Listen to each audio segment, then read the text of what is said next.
desert in the great American Southwest. I'm Art Bell. Slamming into your radio like a supercharged nanoparticle of unobtainium.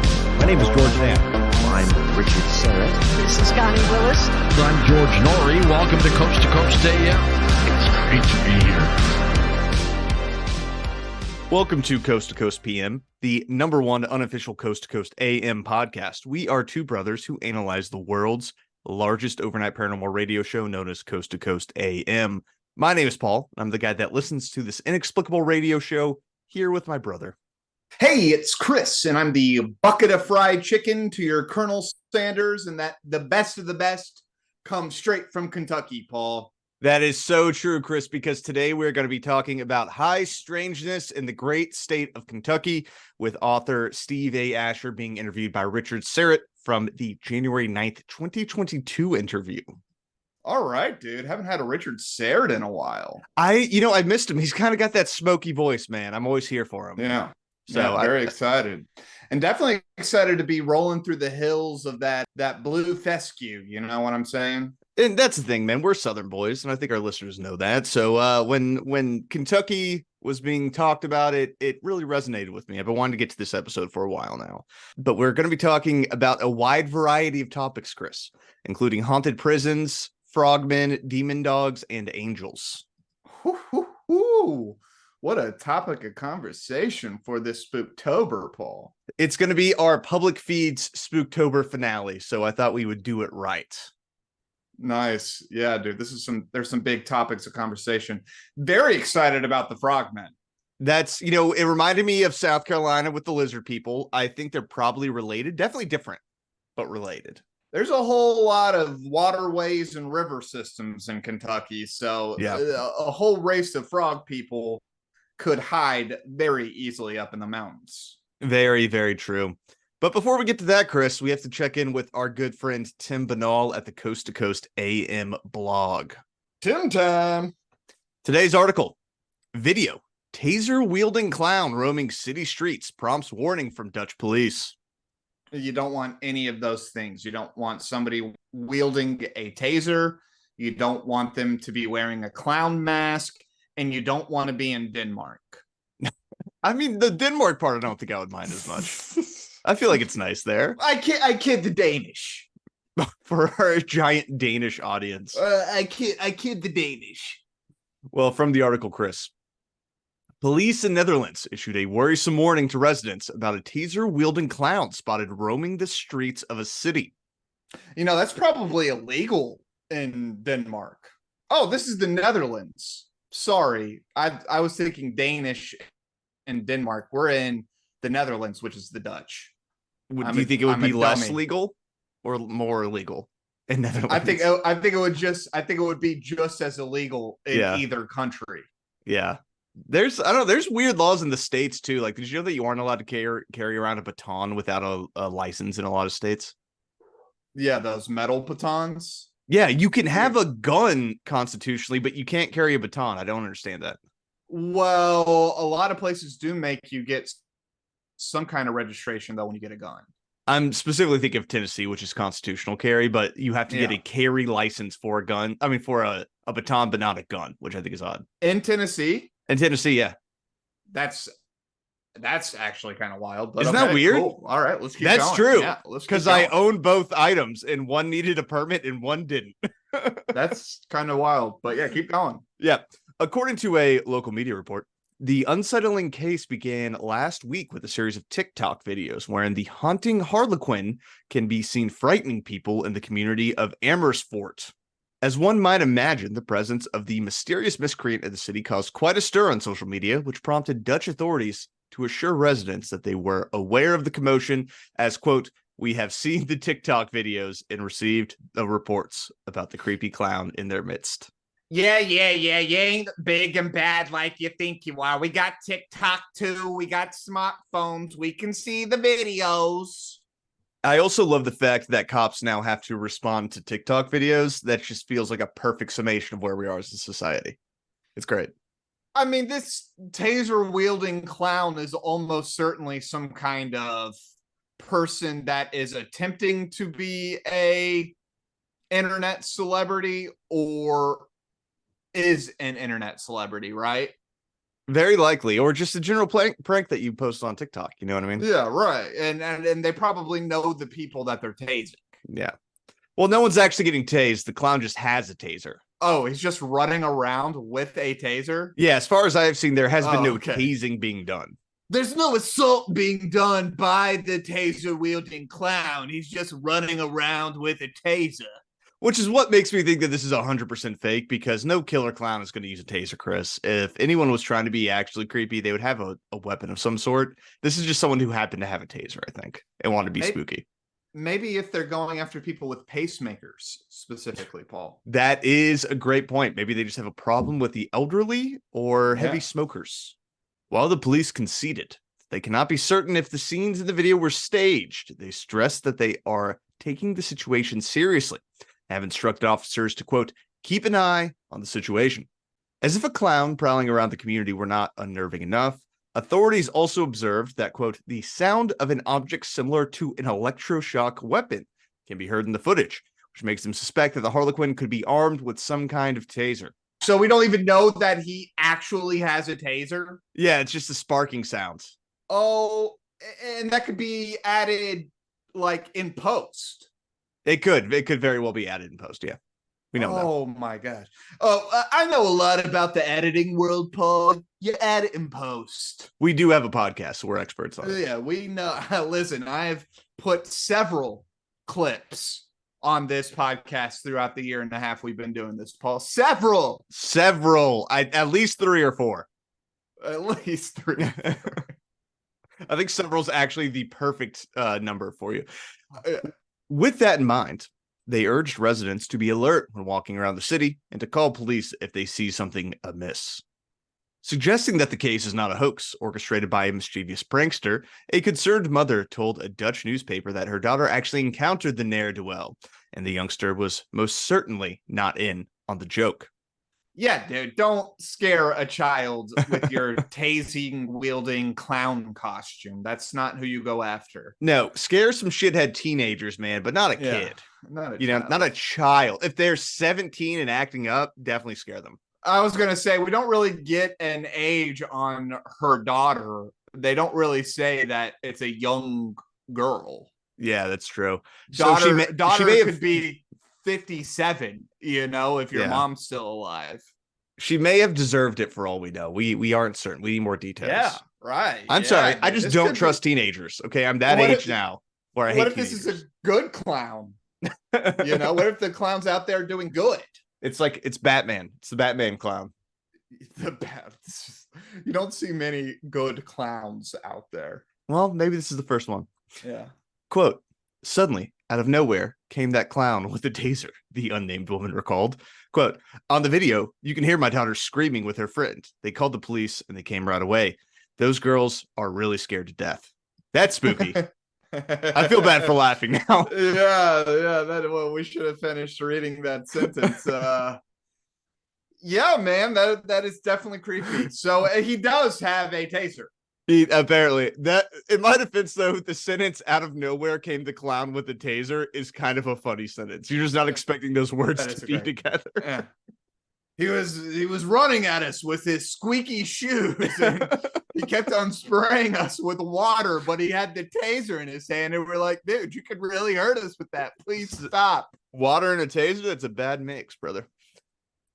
Between the situation in Amersfoort and a somewhat similar case in Scotland, where a mischievous individual dressed as Pennywise has been haunting a village, one can only hope that we are not on the cusp of another creepy clown outbreak this spooky season. We're being inundated by creepy clowns, Paul. Somebody, please save us. Oh, we got video on this? Do you want to see a quick video, Chris, for our audio podcast? See a very quick, yeah. Let's see a quick video. All right, darkness. Oh, dude, that's just a creepy mask. So it's not a clown mask. That is like the mask from The Purge. Yes, it is a white mask with weird hair. There's another video with I guess a clown that looks like he's dressed up as Santa Claus. I'm a little confused here. That's a little bit more clown-like. Yeah, that one's a little bit more clown-like. It's an epidemic. There's multiple of these. There's multiple people dressing up in masks and stalking people with tasers. Yes, which is very bad. You should not do that. Yeah, don't do any of those things. Don't, like, unless you are a rodeo clown, work in the circus, or it's Halloween, or you're at a 5-year-old's birthday party, don't go out in public dressed as a clown. And now, definitely... I gave you a lot of outs, you know, if you are out in public dressed as a clown. But if you don't get one of those 5 reasons, do not be out in public dressed as a clown. I won't really comment on the taser. Sometimes you need to have a taser on you. I get that. Maybe the clown is tired of getting jumped. You know, he's going from birthday party to birthday party. People think that he's easy to be taken advantage of. This clown's just trying to defend himself. This is a working class clown. Yeah. Going through the rough streets of Amsterdam, outside Amsterdam. Listen, I've seen the Joker. I know how hard of a time Joaquin Phoenix had as a clown. You never know what's going to happen out to you. You know, it's safety first. Well, Chris, you ready for some housekeeping? Let's go, baby. You can support the show at patreon.com/coast-to-coast-pm, where you can sign up for as little as $2 a month for 2 to 3 bonus episodes every single month. It is the best way to keep us on the air, keep our lights on, keep the electricity pumping into our microphones. If you don't got a couple bones throw away, all good. You can drop us 5 stars on Spotify and Apple. And if you send us a picture of your review, we will send you a special gift. It is a coaster I made myself. We have sent out quite a few, but I still have a couple extra. So keep sending those emails in if you want a free Coast to Coast PM coaster. You can email us at c2cpmpod@gmail.com. We have a Reddit, our Coast to Coast PM, where you can find Chris. You can find me at the email. And we have a Twitter that I think Chris just yells about things on that I don't pay too much attention to. But that's pretty much it. Did I forget anything?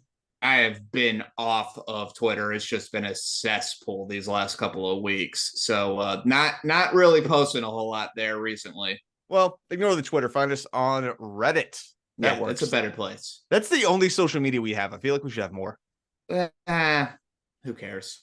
Well, and one of our listeners that I sent a coaster to said that we should make t-shirts. So let us know if you're interested in t-shirts too. c2cpmpod@gmail.com. Yeah, if you guys want t-shirts, that's the best form of social media I know. Yeah. I was, listen, I'm an IRL guy, okay? I don't like all this computer stuff, Yeah. That's why I like podcasting. It's like radio. Well, Chris, you ready to get to the show? Let's go, baby. The January 9th, 2022 interview with Steve A. Asher about high strangeness in Kentucky, interviewed by Richard Syrett. Let's get to Steve Asher's intro by Mr. Syrett. Paranormal researcher Steve E. Asher is also a freelance writer and artist, as well as a lover of music. Previously, he worked over 10 years in law enforcement and as a correctional officer. He's a longtime researcher of the paranormal. He's traveled worldwide, most recently to Thailand, where he and his wife adopted one of their 2 sons. He's an avid lover of the nighttime. He said that when he feels most truly alive is in the darkness of the night, and therefore most productive in his paranormal research and writing. Steve has always had a deep interest in the Kentucky State Penitentiary. Since his early childhood, his late father told him the many dark things that inhabit the oppressive halls of the prison. What's pretty cool is this guy could be like a private paranormal investigator, a PPI. He very well could.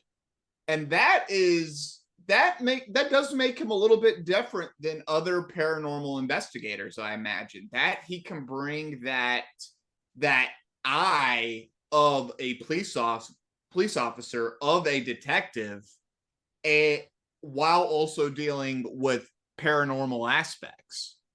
And I don't know what it is about a former law enforcement official becoming a paranormal investigator, but for some reason, I just think that's so sweet. I think it's adorable. I love that. You know what I mean? Like, yeah, let's go, dude. Find some ghosts, For me, it gives them more weight.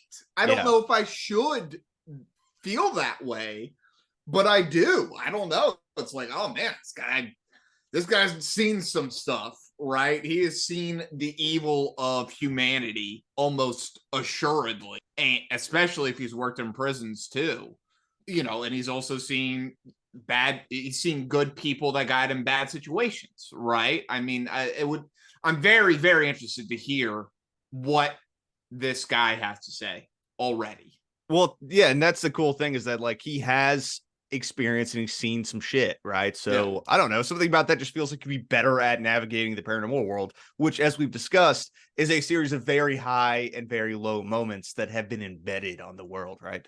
So let's kick it off with like, hey, why do cops love the paranormal? Because this is actually like a phenomenon. I mean, we know from listening to Coast, there's a lot of cops who call in, dude. They're into this stuff.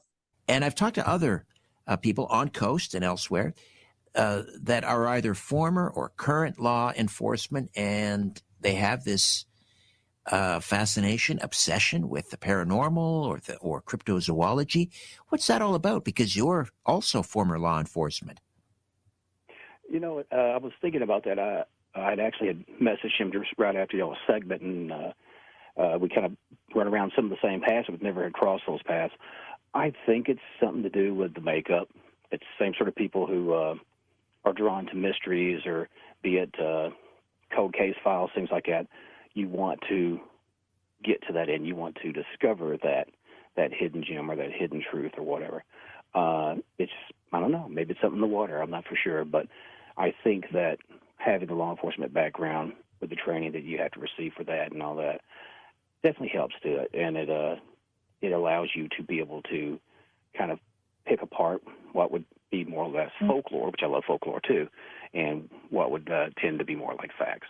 I actually have a very different answer. Ooh, what's your answer? I was thinking that it had more to do with the uncertainty of the job, right? You never know what's going to happen on a call when you go out, right? And you know, we can have qualms with how dangerous the job of a police officer is, blah, blah, blah, blah, blah. That's not what I'm trying to say. I think the job is inherently dangerous, right? I think most people would agree with you on that. Yeah. Even doing a traffic stop on a highway, you could get hit by a car. And so I think that amount of uncertainty, you start coming up with probably little rituals, right, every single day. You know, I'm sure especially our Catholic police officers probably do have their own saints and stuff like that they, you know, wear around their neck or put in their police car, you know, and different religious tenets probably do kind of cover themselves with these kind of relics, these totems of safety. And I think once you are able to go into that kind of world, the whole paranormal's open up to you. And again, you're dealing with mostly good or fine people in very bad situations, right? But you also deal with just some truly evil people, right? And having to come up with explanations for why some of these just absolutely terrible, awful things happen. Again, going to like there's evil in the world is a very logical, and like, again, I can totally see that belief right there allows you to, again, enter into the paranormal world very easily. Yeah, I think that it probably does have, that's a really interesting point, because I think that would likely have a really strong dividing effect, because people who deal with like really traumatic situations or really intense situations like that, or situations where you do have to deal with like the worst aspects of humanity, I feel like either go in one direction towards like religion or spirituality or something, like as a way of coping and understanding what's happening, or they go in the opposite direction, right? Where they're like, there is no God. This is all inherently meaninless. Yes. And humans are terrible. So yeah, I think like the half that splits off towards like spirit realm, I could definitely see that happening. That would be interesting for sure. And I totally agree with you. You know, like Christianity or Islam or Judaism or any of those things. Like, I'm sure there's plenty of police officers who are devout tenets of those things, right? Yeah. And don't really subscribe to the paranormal stuff. But for the people where the traditional religion doesn't really capture, I mean, dude, I mean, look at us, right? I mean, we're not even in these type of dangerous jobs, but we still were really interested into it. And I think just, again, any job that has immense amount of insecurity in them. Like, for whatever reason, the first thing that pops into my head is like fishermen, right? Like, they are actually all like very, and I'm going to call it paranormal, but like they have their rituals and they go to the same spots, or they, they do things, or they look for different signs and stuff like that. That is, again, much easier for you to penetrate the paranormal world when that is a daily part of your routine. Yeah, no, that's a good point. That's a good point. Well, Chris, are you ready to get into this? Because what do we got? Our boy Steve has written a book about every county in Kentucky and spooky stuff that has happened in each one. And he starts off with a little bit of info about frog people. This is the one I wanted to know. He starts strong. Yeah, this is the one I wanted to know, dude. I'm so excited he starts off with this. Trimble County, Kentucky. And this is coal country. Tell me about human or semi-human frogmen seen there. Okay, we're jumping right into the strangeness right off the jump. Okay, so again, this is where Bedford, Kentucky is. And this is, like I said, you said, it's very much coal county, a lot of caving, a lot of drilling. And back in the 1940s, really, I think before that, but as of more than just random people, saying whatever, people that were doing drilling and things like that started having issues with, like, as you said, semi-human, like frog-type men, not so much lizard men. These things seem to want to more or less be left alone. They didn't seem as aggressive as the stories of lizard men, but they had a certain community. People reported seeing them traveling and hunting in, pairs, pairs of two to four, and implemented some tools, crude traps, be it in the water to catch fish, dig outs for turtles, things like that, and had a very rudimentary form of communication, be it hisses and clicks and stuff of that nature. There's a whole lore to these frog people. I know, dude. I love it. I've never heard anything about them. I hadn't either. I love like local lore like this, like very local cryptids are really interesting things. And I love that he clarifies where he's like, these are not lizard people. They look like frogs. Yeah. But I would be ticked off too if somebody was blasting holes into my mountain. Yeah. That would be a frustrating experience. And like, yeah, if these frog people do exist and they are in the area, they're just, and now we're doing mountaintop removal, which we weren't even doing in the 40s. Yeah. I mean, their environs are probably completely destroyed now. Dude, we need to protect the frog people, okay? That's an endangered species. The frog people of Kentucky need legal protections. Dude, maybe we need to make local state shirts, and it's like a conservation thing, but it's save your cryptids. Yeah. Save the frog people. Actually, here's a legitimate call out to our listeners. If anyone has any ability to do graphic design, I do not, Chris does not. We would actually love to make shirts. I just can't design them. So email us, c2cpmpod@gmail.com. Yeah, you'll get a cut. We'll cut you in. Don't worry. You'll get your cut. The artist always gets a cut, baby. Obviously. Well, Chris, we got one more clip on frog people, and then we can discuss a bit more. And these stories go back to the 1940s. Are there more recent sightings?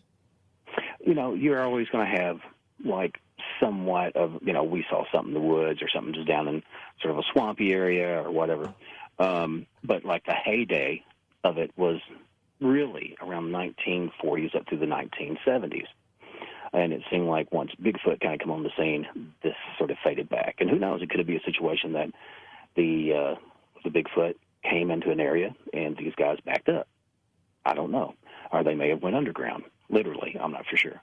I love that Bigfoot pushed the frogmen out of their territories. That is such a funny way of looking at this, where it's like, in the 40s and 70s, which is a big chunk of time, by the way. Yeah, dude, 3 decades. That's a solid span. That's not just like some like crazy alcoholic miner in Kentucky saw what he thought was a frog person. Like that's many years of people saying frog people. But then he's like, oh, Bigfoot can't, like we got a bunch of Bigfoot sightings. So it's very possible that Bigfoot pushed frog people out of their territory. That's awesome lore. I love it. I love it. There was a secret war between Bigfoot and frog people, and the frog people lost. What do you think is actually happening there? So like that the frog people had become kind of a part of the popular lore, and so when your mind was acting up, that's kind of what you saw. I think that's exactly what happened, where when the frogman is in the news or people are talking about frogman, then people are going to see frogman. And then when people stop talking about frogman, they're not going to see him anymore. They're going to see Bigfoot because that's what everyone talks about. So it's like whatever is the hot topic is, if you see something spooky, that's probably what people are going to say they saw. It's same thing with like Mothman. In Middle Tennessee, they have the Bell Witch, which I love. We have to do an episode on the Bell Witch at some point. But what I love about local lore like this is that it's also taken like incredibly seriously. Like people in Adams, Tennessee don't screw around with the Bell Witch, dude. Right. It is a very real and alive thing that you don't make jokes about when you're there. Well, you know what's also funny, that 70s time frame is so perfect because that's really our first step into globalization, and Bigfoot really is a globalization cryptid, right? Like Bigfoot is now everywhere from like coast to coast. Hell, you go over to India, the Himalayas, anywhere over there, you see a Bigfoot-like creature, right? But Florida has, I think, the skunk ape, which again is just a Bigfoot-like creature. And so I wonder if that we almost lose something with that, though, right? I mean, frogmen is awesome. Frog people, that's so great. And like now everyone's seeing Bigfoot, and it was like, oh man, how awesome would it be to go to this county and like just start talking, and you're like, oh, I'm gonna go check down by the river, and they're like, be careful of the frog people. I'm talking about the frog people for the next hour and a half with this guy, right? Oh yeah. Oh I yeah, I think, you know what I mean? We've lost something with the globalization kind of rounding out all of these local edges, right? Yeah. This podcast is going to become reactionary purely for cryptid diversification. That's exactly. We need more cryptids. All of it, dude. I'm telling you. And it was like with us and Tim, right? Where it was like, man, we kind of need to bring ghosts back. Like a belief in ghosts, we just need that, because it's actually not healthy for like 5% of the population to believe in ghosts. And that's like, I don't know, man, like coming from like a small town in the South, this guy just made me happy talking about all the weird, you know, lore and ghost stories and stuff coming from like all these small towns in Kentucky. Cause it's just, it's a great thing. And I think we have lost a lot of it, but we got to bring it back, dude. Yeah. Bring back your local cryptid. Support your local cryptid. Support your local cryptid, dude. Well, we got another story here from a different county that the devil apparently visited, which is pretty cool. Rockcastle County, that's near Lexington. Tell me about what's happening in Rockcastle County. Okay, that's actually chapter 42, and like you said, it is not very far, maybe 20 or so miles from Lexington, Kentucky, and that's more north central. There's an area known as Clear Creek. And at one time, and I'm going to make sure I don't get the word wrong, Disputana, and there was actually a play written about this town. And what makes it so interesting is there's a legend that states that once a year, the devil, like a physical embodiment of Satan or the devil or what you want to call him, Lucifer, pays visit to the small town. And now he's not playing a fiddle or anything like that, but he's more or less there to trick people, maybe goad them into their pride, sort of to whatever reason, trying to whip them into this curious frenzy and lead them back to the land of the dead. I have no idea why that happened. I have no idea. I've not had any recent information on that, but it was a big enough legend that, again, they actually had written a play about that very thing. That's an awesome story. It's a great story. That's a really great story. I love the idea of Satan having to come to this town once a year, and the only reason he's really doing it is to play tricks on people. Yeah, that's so fun, dude. That's fun. That's fun for the town. That's fun for Satan. Like, everyone's having a good time. Yeah, like the leading them back to the land of hell. That's not, the most fun, but we won't focus on that part. No, ignore that part. That's just some spicy lore. Trickster devil doing funny things to town folk in the hills of Kentucky. Dude, and the other thing that got me, and not to keep bringing up Bell Witch, dude, but Adams, Tennessee has a play called Spirit. It's on right now. So if you're in Middle Tennessee, go see Spirit in Adams, Tennessee. It's a really great festival, the Bell Witch Fall Festival. But like, writing a play and performing it for your local town about local events is awesome, man. Yeah, it's so good. I'm so here for it. I would love to go see that play because I bet it's pretty good, dude. Yeah. It's a fun story. Yeah. Man, dude, how much fun would growing up on that in that town be when that day rolls around, dude? That's better than Halloween, I bet. Oh, yeah, it's so much. It's probably around Halloween, is my guess. It has to be. It has to be. You can't develop a story like that and not have it in fall. That's a fall story. That's a fall, or maybe deep winter, but yeah. Yeah, those are the two options.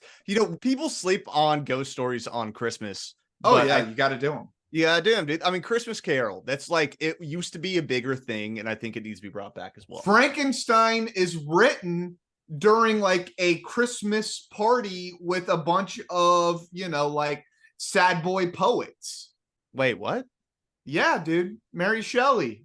That's when she wrote Frankenstein? They're all like hanging out around Christmas time, and they're coming up with the scariest stories they can come up with. And Mary Shelley starts developing what becomes Frankenstein in that party. I did not know that. That's really cool. I wish I had sad boy poet friends, because I would really want to hang out with them. And everyone's just like sitting around telling stories of who could scare the other one. Yeah. More like, that's a fun party, dude. They knew how to get down back in the, late 1800s. They really did, man. They really did. Well, want to stay on this kind of demon vibe we got going, Chris, because there's another story of a man who got possessed. Frank Millen is an especially sad story. Everything was going very well for Frank Millen.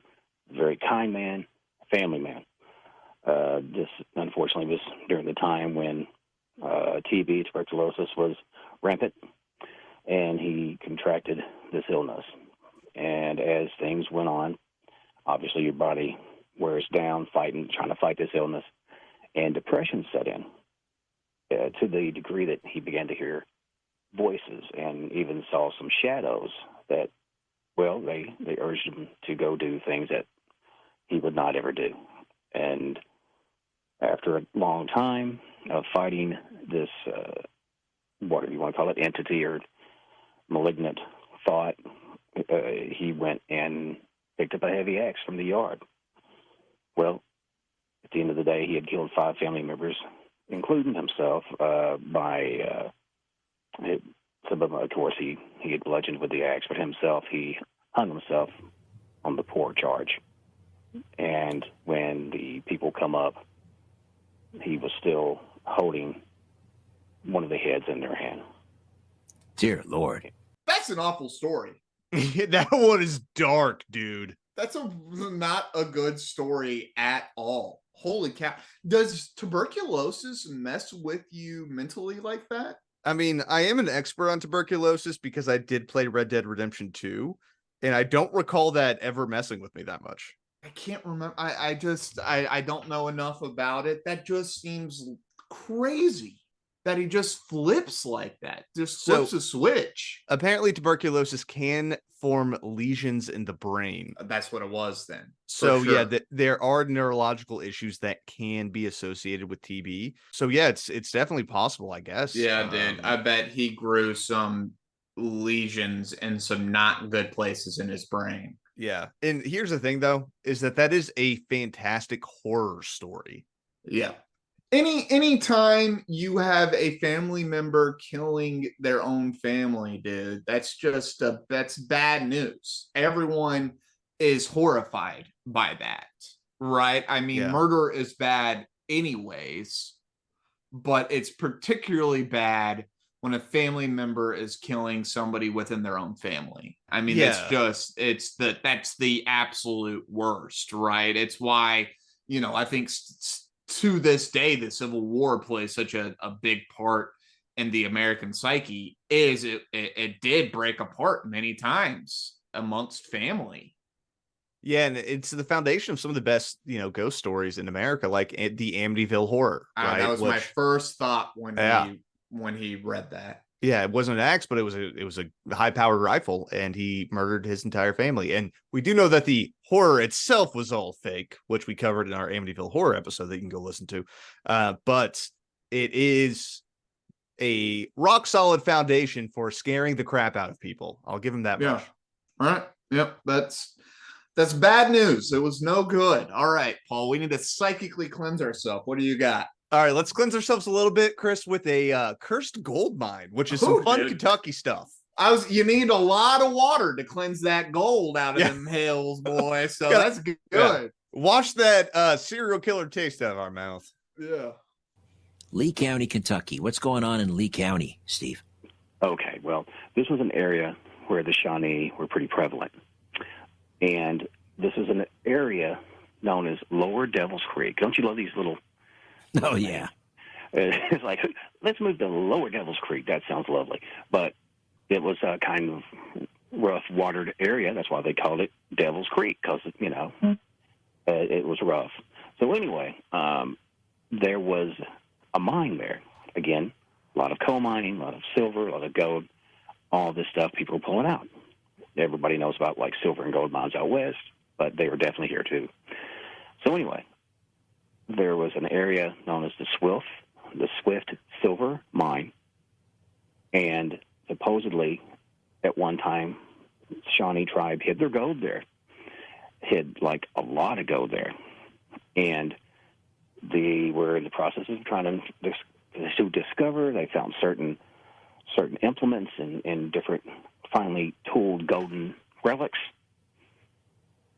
and it was not very long before that the gold just was gone. Just like it was, like, disappeared. Some people swear that the Shawnee had put a curse on it, a magical curse to hide that, or protective. Maybe it's a curse to them, but protective to them. And they never found it. They never came across another scrap of silver or any sort of valuable ore anywhere near that area. In fact, it actually ended up, I believe it flooded, and I don't even think you could even get to the mines anymore. So first, I think I may have a little explanation for the devil thing. I've found that in the South, you put devil in front of something, and that was to tell you, like, this is a dangerous place. Yeah.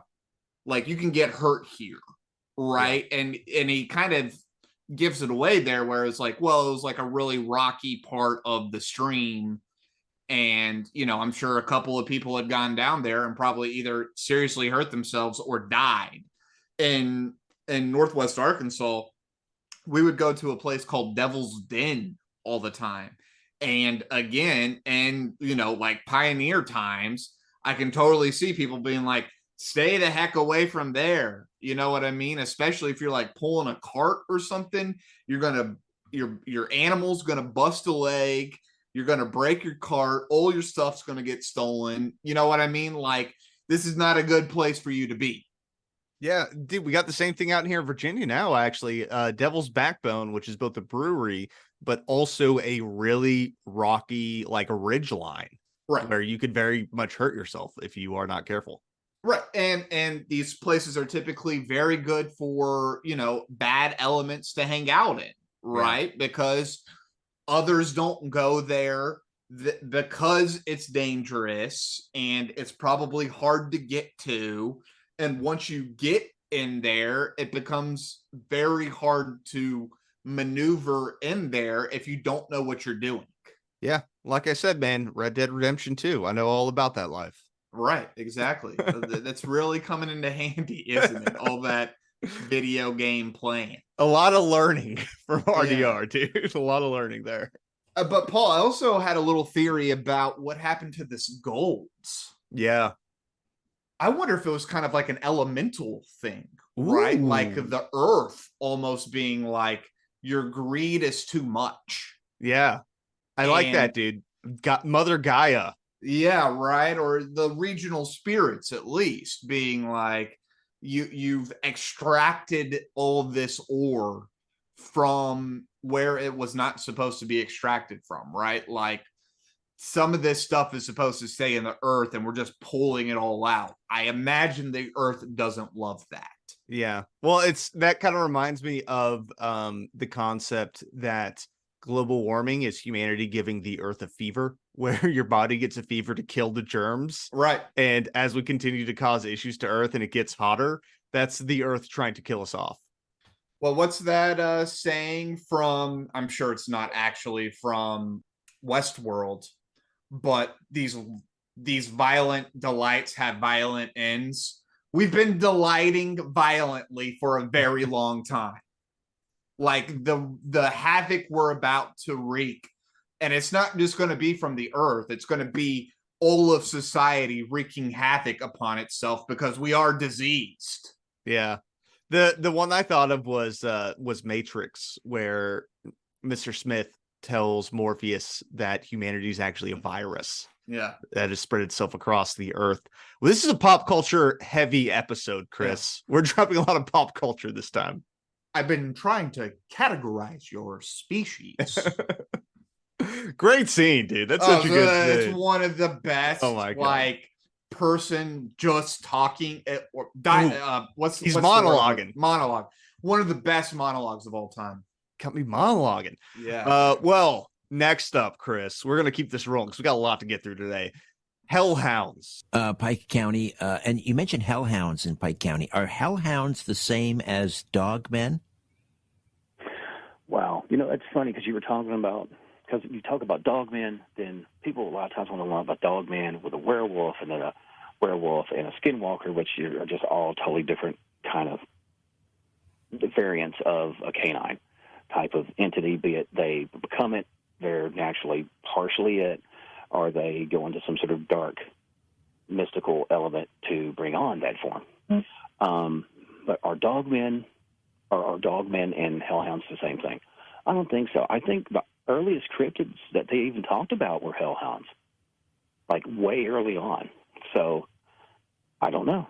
I mean, not that I've ever seen one. I don't think I'd want to get close enough to ask it. Yeah, dude. Demon-possessed dog has to be one of the oldest cryptids in human history. Just how long dogs have been with us. And then wolves before that, right? Well, and that was usually a sign of witchcraft in an area, was a giant black dog. Because I believe it was said that witches could actually turn into large black dogs. Right. So, yeah, that fits, man. I'm here for a good hellhound, man. Yeah, I was going to say, so I wouldn't have even considered, if I heard hellhound, I think a dog, right? Yeah, like a very big, beefy dog. But again, I think we're probably in the South a little bit more familiar with the hellhound motifs, right? Mm-hmm. Than maybe some of the others, just because we just have so much hell down here. You know what I mean? Like, really like talking about hell, and a big black demon dog is a great hell beast, right? Yeah, which is also terrifying. And that's the thing, is that it does feel very distinct from like dogman or werewolf, because it's not a humanoid. Right. A hellhound is a dog. It's a that dog. Is giant and scary, and maybe has like, red eyes, maybe some flames coming from its eyes. I'm here for that. Oh yeah, dude. Big incisors. It's definitely drooling. Oh yeah. That's good stuff. Richard Syrett's having a blast, isn't he? Oh, he's having so much fun. He's having so much fun. He's just like, we get to talk about it all tonight. That was the best thing about this interview, is that this guy covers so much ground in his book. It's like every county has a different fun thing that he got to cover. Oh, well, and he probably mixed it up too, right? It's like, well, I don't have a frog person. That's going to be great for this. Yeah. And there's also really interesting history that's brought up as well, because Oh, yeah. there's so many counties in Kentucky. I think there's like 141. And the reason why Holy there's so many cow. counties is because there was a rule in Kentucky that every county seat had to be within a day's horse ride of everyone within the county, so that you could immediately get to your county seat if you needed help or needed to, deal with stuff politically. So a lot of counties in Kentucky you talk through.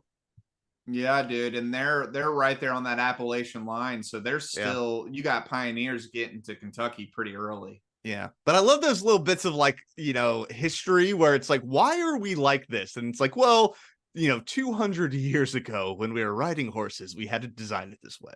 Yeah, it's just wild, dude. It's crazy to think about. It's crazy. And it's actually kind of wild to think about the states that didn't do that. South Carolina didn't do that. We have 46 counties. Yeah. And it would take, and that was, and they've added counties since the horseback time. So it would take you even longer sometimes than probably, 2 or 3 days to get to a county center if you didn't have a horse. I apologize. 120 counties in Kentucky. Still an enormous number. It's a huge number. That's so many counties. But to that point, if you don't have a horse, it's even worse. Yeah, it sucks. Yeah, bad time. Well, next up, Chris, let's get to some callers. We have a caller who asks, hey, man, is there Bigfoot in Kentucky? The question, Steve, I have for you is I volunteered in the eastern area of Kentucky on the West Virginia border, and I was back in the Appalachian Mountains. And is there any Bigfoot in that area? Because sometimes late at night, because I stayed there by myself, late at night I would hear screams. I shouldn't say screams, but I heard something through the mountains. And I was just wondering, do you know of any Bigfoot in that area? Well, you speak to anybody in that area, you're going to have 4 different, explanations for something that you've heard. You've been around, wooded areas enough to know the difference between, say, a bobcat and different sort of animals. I would say there is, as I'd mentioned, the old story about Daniel Boone talking about coming up through certain areas like Devil's Backbone and little outcropped regions of the hills, especially like you said, on the West Virginia border. West Virginia is covered up in them. So, it would only make sense that these things would traverse certain areas back and forth. You got the Devil's Backbone mentioned in there, Paul. How about that? Hell yeah, dude. I also love that West Virginia is covered in Bigfoot. Yeah, I don't know. Are there many Appalachian Bigfoot? I know I saw them up in Maine. That there's a lot of Bigfoot sightings up there. Do they come this far down? Dude, I haven't seen that much Bigfoot stuff on this side of the border because I'm up around the Blue Ridge. Right. But I guess so. I need to be more on the lookout. I don't cross into West Virginia that often, honestly. But yeah, maybe next time. Maybe Bigfoot respects the West Virginia border. They're like, we're not going into Virginia, dude. West Virginia's our spot. And to give this guy just a little bit of credence, that he hearing different animals cry or call out or howl in the middle of the night in these mountainous areas deep in the valleys, and the way that sound gets picked up, and especially in the winter and fall when the leaves start to die, it's pretty wild. It's pretty crazy. And, things can almost like amplify sometimes. And so I think that's what Steve was trying to say, that, listen, you hear something out in the middle of the night, you're going to get 4 different answers. Well, and that's the thing too, is that's why they call it a holler, right? Right. Is because like in that dip in the mountains, sound carries so much, you can literally just holler to each other from very far away. So sound is going to travel long distances when you're in the holler, and West Virginia is one giant holler, dude. Yeah. It's a very mountainous, beautiful country, very mountainous region. That's what yodeling is. Yodeling is literally to like talk from mountain to mountain. Yep. Dude, I love the South. God, we got our problems down here, but it's just such a delightful place when it comes to like the lore that we got down here, man. Well, it's because we were a land of opposites, right? There were so many people that had nothing, right? And then there were a handful of people that had so much. And in that world, that is literally the world where lore and magic and legend like grab hold and take place, because the elites are unsettled in the amount that they have and the masses of people who have nothing, and so they have to grasp on to superstition and magic, and then the poor people have nothing, and so it's really easy for them to get into magic and lore and all that stuff because they need answers to understand the suffering that they're going through. Yeah, there's such an interesting mix too of traditions from all around the world that are All brought over. into play. Yes. Like there were a lot of Scotch Irish settlers in Middle Tennessee, and there's a lot of Scotch Irish like influenced local lore that had developed in like the 1800s, which you can kind of recognize when you start researching some of the local cryptids in the area. So I don't know, there's interesting stuff happening. West Africa, baby. Yeah, very much so. West Africa, all throughout the South because of slavery, right? But they bring that influence with them, and you can still see a lot of it in the South, and especially in the religion and the religious traditions and the lore, the Southern lore, right? Like frog people, that's got to come from West Africa, dude. Yeah. That doesn't come from Europe. Yeah. You know what I mean? Yeah, there's a lot of cool mixing that can happen in America, man. I was just talking to someone last night about she's comes from Mexican heritage, and we talked about Mexican witchcraft for a really long time. Yes. And that, oh my gosh, is awesome. Catholicism mixed with Mayan Aztec influence. Are you kidding me? Oh, dude, like I 100% believe everything that she was telling me. I was like, these rituals have to work. I believe you. Yeah, they definitely work. Well, Chris, we got another caller who has a story that he wanted to share from his dad, who was a mortician in Kentucky. Richard, I'm going to get your name right this time. I'm not going to call you somebody else. But anyway, Richard, Steve, God, it's great. My dad was from Lexington, Kentucky, but New Zion is where he grew up. So I don't know if you ever, that was his first black outpost after the Civil War, where the slaves that were free came to New Zion, Kentucky, which is next to Lexington. And I was a prison guard at Oakdale 1, the federal prison down here, so I know what it's like to be a prison guard. My question for you, or something to tell you, my dad was learning to be an embalmer and stuff. He was a teenager then, and his name was Cornelius Lawson White Sr. I'm the junior. And so they had the Cousin Cunningham was our family funeral home business that was in Kentucky. It's gone now. Everybody's passed from there, and he's gone too. But anyway, so he told me this story.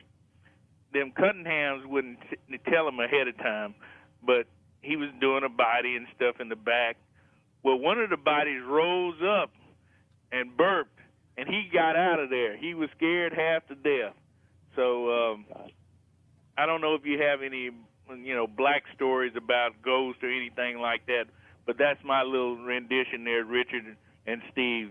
That's our beans, Bibles, and bullets, man, isn't it? I don't know if that was him. He didn't introduce himself like that. That guy always introduced himself. I think he's got more of a New Orleans accent. I think that was him. I thought his name was Cornelius. I should know this, man. I really should know this. I thought it was a different guy when he said that. No, when he said Cornelius, I was like, dude, that's our Bibles, bullets, and beans, man. But no, it could have been. I gotta double check that. I'll double check that. All right, double check that, but I think I'm right. Yeah, that was yeah. He's definitely someone who calls in a lot, I'll tell you that much. But I loved that story, dude. It's a funny story, but I think I got the explanation on this one. All right, give it to us. So we had a cousin who dated for a very long time a mortician. And so I was fascinated by this as a child. I had never met any funeral director or mortician or anybody who dealt with dead bodies on a regular basis. And so I would just sit there and ask her questions. But you are pumping stuff in and pumping stuff out the whole entire time. Like, that's the vast majority of the job of a mortician, is getting the fluids out and stuff. Yeah. And so, yeah, there was probably some gas, some air trapped in a pocket in the intestines or in the stomach or something like that. Dude, I'm sure they get farts, burps, air coming out of the nose, whatever, all the time, because the body's decomposing and you're like, they're poking it and prodding it. There's a lot of weird gases. That was my first thought too. There's a lot of weird gases that come out. It's like that Game of Thrones line from King Baratheon, where he's talking about the battlefield and he's like, they always shit themselves. They don't put that part in the songs. Yeah. And he was like bad drunk. Yeah. But also, if you're alone at night in a mortuary and a dead body starts making sounds, I'm getting out of there, dude. I'm getting out of there anyways. But again, not putting myself in that situation. Yeah, that's a good point. Get out of there fast. Not the job I'm looking to do. I would hate it. Well, Chris, I promised you angels. Oh. So for our last clip, we have a guardian angel story that is very sweet. The positive part of Halloween. Yes, we are going to end this on a high note where we've been in some dark areas today. I'm not going to pick one that's just awful, just because I think I've brought a lot of dark ones. I'm going to bring you one, and it kind of touches on the thing about angels. We had mentioned, unfortunately, we had a horrifically bad tornado that ripped through Kentucky, and in the area of Mayfield, which was really horrifically squashed, there had been reports of angels, be it in the sky or things like that. There were people that they're in a house or whatever, didn't know that anything was coming. Maybe they didn't have the radio on or the television or their phone nearby for an alert, and something said, get down, get under this, get whatever. For whatever reason, the urge was so strong, they listened to it, and the house blew away, but everything but that room they were in. Love guardian angel stories. Yeah. They're the best. They're the absolute best. And part of me wonders if it isn't a sixth sense. You're touching all, I don't know, the just a little bit of the future or something like that. Or maybe you're just able to logically game plan it, right? And it's like, you just hear in your head, this, where we are right now, is going to be destroyed. We need to go to the most secure room in the house. Right. Yeah, like a lizard brain aspect of ourselves that knows that something bad is coming. Right. Oh, dude, best way to put it. The lizard brain aspect just can sense it, right? Can just sense the danger at a almost particle level. And that, because we can't just completely in tune to that, right? We're logic beings, stuck in what we perceive to be these logic bubbles, and we have to come up with a way of, why are we doing this thing, right? And it's like, oh, a voice told me to do it, or whatever. It's just like whatever makes it work. Yeah. Whatever reason you need, your head comes up with. And for these people, it was guardian angel is telling us to get into this, and your body's just like, dude, just get in the freaking shelter. Yeah, I don't know. I liked that story, man, because I think I've mentioned on the podcast before, but my apartment complex back in Nashville got destroyed by a tornado, and my guardian angel was my cell phone that started blaring like 5 seconds before the tornado showed up to get down. But I don't know, something about that was just like really sweet and heartwarming to me, because like that's a really scary situation to be in, to have a tornado on top of you. And the thought that something anywhere, even if it's just the back of your brain, that can warn you of something like that, is a comforting thought. I totally agree, dude. Totally agree.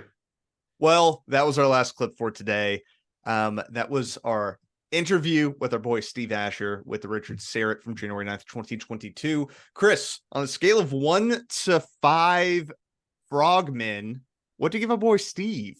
5 frogmen, easy. How could you not? They're great stories. I mean, he's gone and collected all this local lore, dude. That's God's work. Like that, he is furthering the beauty and magnificence of the human species with this work. And again, just like the ways in which we have dealt with different situations in the environment, and the environment not just being like the natural realm, which again we're trying to explain, but also society, and how society in these very localized communities have the stories that they've come up with to deal with surviving on this planet, dude. It's beautiful. It's stunning. It's amazing. And I'm so glad that we got to listen to Steve Asher share Kentucky's version of these localized stories, dude. I feel enriched. And you can check out Steve's book, More Curious Counties from Kentucky. I'm sure that's on Amazon and stuff. I also give this guy 5 frogmen. I thought it was so delightful to listen to him share these local stories. I think the world would be a better place, man, if we had more stuff like this, where people can connect with their local communities more. And I think that ghost stories and cryptids are a weird but good way of doing that, man. I'm here for it. Definitely here for it. Listen, show me a better way. Show me a better way of bringing community together, dude, and we'll do that. You know what I mean? But I think cryptids and paranormal is just as good as any of the others, especially in like the South and small towns. I don't know what they're doing up in that New York City, Chris. Yeah, maybe they just go to raves to connect, but down here, I think this is a good way. They're too logical. They're too logical. They like had the like Salem witch trial explosion, and then everyone's like, we should never do that again. And well, and they to be fair, they shouldn't do that again. Well, they just didn't need to do it on such a large scale. They just went bananas with it, you know? But like occasionally you got to kill a witch. No, this is an anti-witch burning podcast. Don't, as long as the witch isn't an actual person, it's like an esoteric spirit, that's fine. So, let's not target random women living in the woods. I don't want that on our heads.